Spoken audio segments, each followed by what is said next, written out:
There may be a debate over whether selling Salah this summer and using that money to reinvest in the team may be an option, but that idea can wait until the end of the season. Between now and then, Salah has to lead the Liverpool line as the senior striker, and he simply didn't do that against Bournemouth. This video is being brought to you with thanks to Surfshark.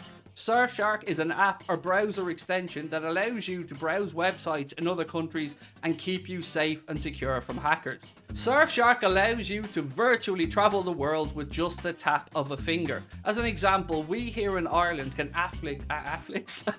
What is Afflix? We here in Ireland can watch other countries' Netflix libraries, unlock UK services such as BBC iPlayer, and of course that all-important Spanish DAZN account for football. Surfshark keeps you safe and secure by covering up everything that you do online. When your device connects to the internet, all this information is, in a way, blurred out. This is particularly effective when you're out and about on public Wi-Fi, maybe you're in college or at a cafe. It keeps your information safe and secure from hackers. With a Surfshark, just ask Surfshark. Just here, have a Surfshark. Johnny? Mildred, Surfsharks? Surfshark allow you to use unlimited devices on just one subscription, meaning if you so wish, you can grant access to your friends and family. On top of that, Surfshark offer a 30-day money-back guarantee. If you don't like it, they refund you. It is that simple. Our sign-up offer gives you a whopping 83% off. That's right, I did say 83% off and 3 months additional free.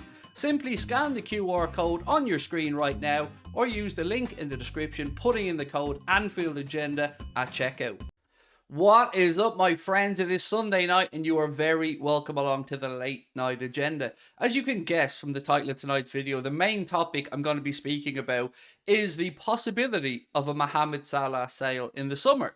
Should Liverpool seriously consider this option? Or is it absolute plain stupidity? Now, I know a lot of people are going to be watching this video and they're going to be, oh, he's at it again.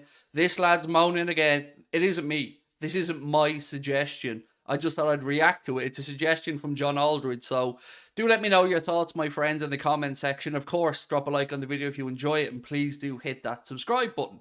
So look, let's get straight into it. Yesterday's performance against Bournemouth wasn't good enough. We need to be better. Our forward line was a pale imitation of the forward line that we've seen against Manchester United the week before. But it wasn't just the forwards. The whole team put in a below par performance, and it left Jurgen Klopp and many Liverpool fans very, very surprised at that after coming off the back of such a great win against United. So with that in mind, John Aldridge has been speaking in his Sunday World column, and I'm going to read you a little bit about what he said about Mohamed Salah's performance, Mohamed Salah's body language, and his thought process about what Liverpool could potentially do in the summer. So he said, in the last few seasons, Klopp's team has had too much pace, power and desire for these relegation battlers to handle. Yet, all that has changed. Look at Mohamed Salah's body language and something isn't right. Take into account his penalty and take that out of the equation, and the display lacked passion. And I hate to write negative things about a player who's an all-time Liverpool great. So as you can see, John Aldridge acknowledging, like we all should do, Mohamed Salah's amazing time at the football club. But as I often say, football is a ruthless business. It is a what have you done for me lately business. So he goes on to say, there may be a debate over whether selling Salah this summer and using that money to reinvest in the team may be an option. But that idea can wait until the end of the season. Between now and then, Salah has to lead the Liverpool line as the senior striker, and he simply didn't do that against Bournemouth. So I don't really disagree with much that John Aldridge has said there, in all honesty. Do I think Liverpool should sell Mohamed Salah in the summer to raise funds? I don't know yet, is the honest answer. My initial instinct is to say no. But I want to see how the season pans out. I want to see how Mo looks between now and the time that we break for the summer. But I don't think it's the most left field ridiculous thought process I've ever heard. Like, think of it this way. We don't know how much money Liverpool are going to be given to spend in the summer by John W. Henry and FSG. We've seen numbers thrown around, and in an ideal world, we don't need to even consider looking at selling the likes of Mohamed Salah. Over the past week, it was Diogo Jota who was linked with a move to Newcastle. That got Liverpool fans speaking about the idea, and none of us liked it because Diogo Jota is still a good age, he's still a very intelligent football player, and I think personally he still has a lot to bring to the team. So that was then poo-pooed by Jurgen Klopp, who came out and said simple nonsense, that he's an important role to play here and we want him to stay. Brilliant, that's what we want to hear. But with Mohamed Salah, I have to say, for whatever reason, He just hasn't been himself this season. And I didn't like his body language yesterday. But again, I don't want to make out like it was just Mo. There were many. And Trent Alexander-Arnold has come out and said that Liverpool players lacked fight yesterday. They looked disinterested. Well, Trent, I think first and foremost, my friend, you need to look in the mirror. Because yes, players did look disinterested, but you were right up there with the pick of the bunch for me.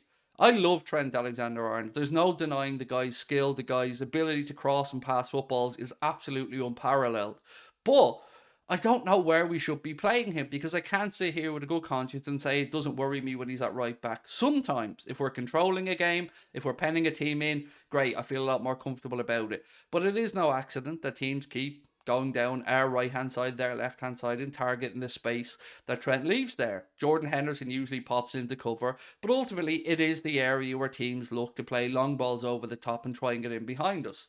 Myself, yesterday, I was disappointed with Trent's ball watching again. Have a look at their goal. Yes, Canade plays the offside trap wrong, makes Verge have to come back and try and recover. Verge doesn't get the block in, which I think he should have done. But after that, when the ball's pulled back, Canade runs across the front of the 6-yard box, and then Trent glances over his shoulder. He sees two players, one of them being Billing, who strolls across and scores. He doesn't track that runner, nor does he go to try and protect him on at the back. He's stuck in a halfway house. So I think Trent certainly is right in what he said, but he needs to look at himself. And I don't know if this is Trent's body language because he is a cool, laid back, kind of chill dude, but you want to see a bit of bite, you want to see a bit of emotion out there on the football pitch, and it certainly wasn't showing yesterday. Not enough for us Liverpool fans, and certainly not on the performance, as Trent has said himself. So to move back around to the Mohamed Salah side of this, if an offer came in the summer and it was about £80 million, do I think Liverpool should consider it? Well, if Mo doesn't buck up his ideas a lot between now and the end of the season, and I mean really goes on a run of scoring, I probably would consider it. Because I love Mo. I love him at the club. I've loved what he's done. I've loved watching him. I've loved seeing him develop. I've loved him breaking all these records. But he's no good to us if he's not doing it now. What you did for me in the past maybe buys you a little bit of time, but football is ruthless. And if Mo isn't delivering, maybe we should look to cash in. Maybe we should consider getting 80 million quid from him, bringing somebody in, because he certainly isn't getting any younger. He's the oldest of the group of forwards. He will be the only remaining one from the initial group when Bobby Firmino moves on. And while we're talking about Bobby Firmino, I think it was Ben Jacobs from ESPN, or certainly, let me just double check this in my notes because I don't want to get this wrong, because I hate if I no, it was Team Talk. Ben Jacobs was speaking. He's a CBS journalist, but he was speaking to Team Talk, and he suggested that Atletico Madrid are very interested in Bobby Firmino, and he has other clubs that are chasing him around Europe and then some in South America as well. And I've always thought this. Go back and watch some of our live streams. I've always had this idea in my head that if Liverpool do allow Bobby Firmino to move on, and they're going to, of course, he's informed them of his decision, that Atletico Madrid has always been a team I could see Bobby in their shirt. So wouldn't be the worst move in the world for him. Moving over to Madrid, nice city to live in, good football club, great stadium. Not the greatest style of football under Cholo Simeone, but I'm sure Bobby would enjoy it. So if that's the case and Bobby does end up in Atleti, then wish him all the best. Hopefully don't come up against him, because I don't want to ever see Liverpool playing against Bobby Firmino. And the last thing I have for you guys today has been a link that has kind of come out of left field, really, and that is a link from Liverpool to Fulham's midfielder João Palhinha, who they say is valued at about £60 million. Now, I could be wrong, but I think this dude's about 26, 27 years of age. And somebody in our Discord group mentioned, would you sell Fabinho to get this guy? Now, I have to say, this guy looks impressive. I remember Jamie Carragher doing a piece on him. I think it was one of the Monday Night Football shows. And he really does look the business. But 27 years of age? Maybe. I don't know. Maybe. I don't agree with the price, by the way. 60 million quid, I don't see anybody paying. But certainly is a player that I do hold in high regard. But I don't know if I'd be happy to bring somebody in of that age bracket in midfield. But then again, we do look at a midfield now, and the players coming through by Cecic, Elliott, Tyler Morton, I guess, if he's coming back through, they are relatively young. If you add in Jude Bellingham to that mix, then maybe you could do worse than bringing in a 26, 27-year-old midfielder to give a bit of bite in there, a bit more experience. As always, my friends, I want to know your thoughts in the comment section, mainly around the John Aldridge. And I don't want to put this out there as John Aldridge is saying we should sell Mohamed Salah. He isn't. He's just putting the idea out there that if an offer came into the summer and Liverpool needed to bring in funds to try and reinvest, then maybe it wouldn't be the worst idea in the world. I think it would be a decent idea if you had somebody lined up. If it was just a cold thing last minute, oh, let's sell him, then I'd be a bit more concerned. But if there's an evolution plan in the mix, I don't know. I'm wait to see, but we need to change something, my friends, because it just has not been good enough. Our last game before we break for the international break will, of course, be against Real Madrid on Wednesday. I don't know what to expect from that game. I'm optimistic. I'm nervous.